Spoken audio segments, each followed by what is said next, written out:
booties for black girl nerds. David, Michelle, it's a pleasure to speak with you today. Thank you.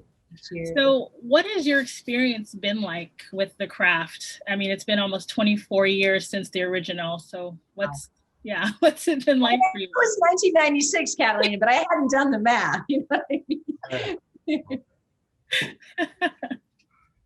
Yikes.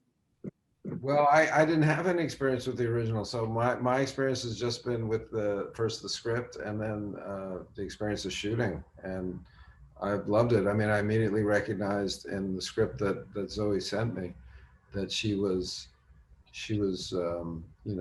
working in that best horror tradition, which is simultaneously a scary, a spooky, funny movie at the same time as some kind of social allegory, where the best ones work. And I was like, yeah, I want to be in that. I'll be the bad guy. Okay, I understand. My time has come. I'll do that. Yeah. I had watched the film 24 years ago, and I loved the film. Of course, it was like relevant to me as an adolescent and high school and all those things. And I think it's as relevant now. And I will say that I was curious when Zoe sent me the script, because I thought, oh, well, what does she want to do? Like, what could she do?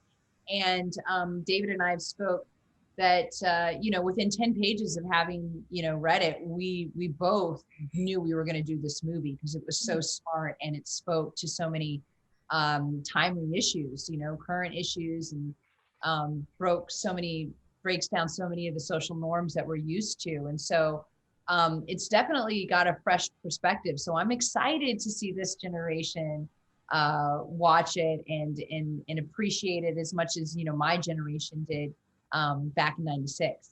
Yeah. So what are your thoughts about magic before this film, and did they evolve or change? Well,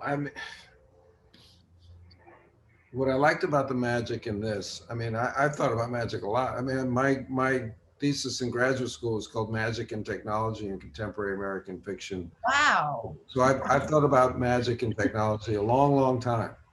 And it's informed a lot of what I've ever written in my life. But I will say, as we've been talking about this, I like very much the idea in this movie that the magic really doesn't happen unless the four people, the four directions, the four elements, the four women, the four girls are together in it. And, I dig that.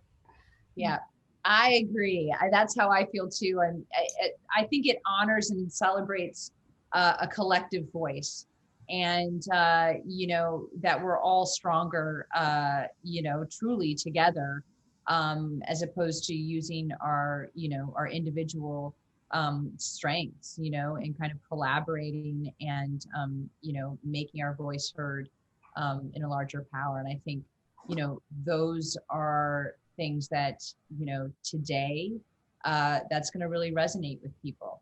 Yeah. And I know you guys had some real practitioners on set. Did you learn anything or take away anything? I wasn't on set for that. They excluded me. And me too. I know we've got a bone to pick with Zoe. Yeah. Not even a crystal, nothing. No, nothing. Nada, zilch. Okay. Well, David, your character, as well as your son's names, are very biblical. Do you have any insight into why that might be? Well, sure. This guy, Adam's the name of my character, and Jacob, my son.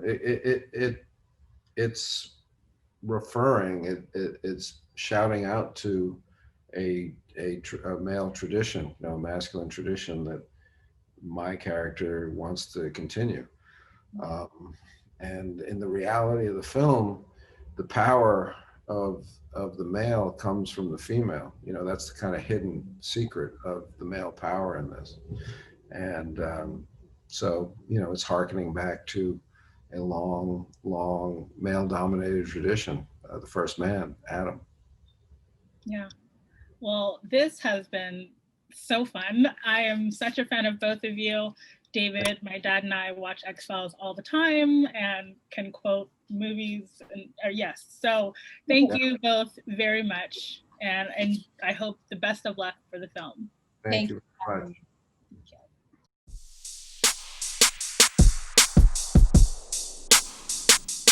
Shake your booties for black girl nerds.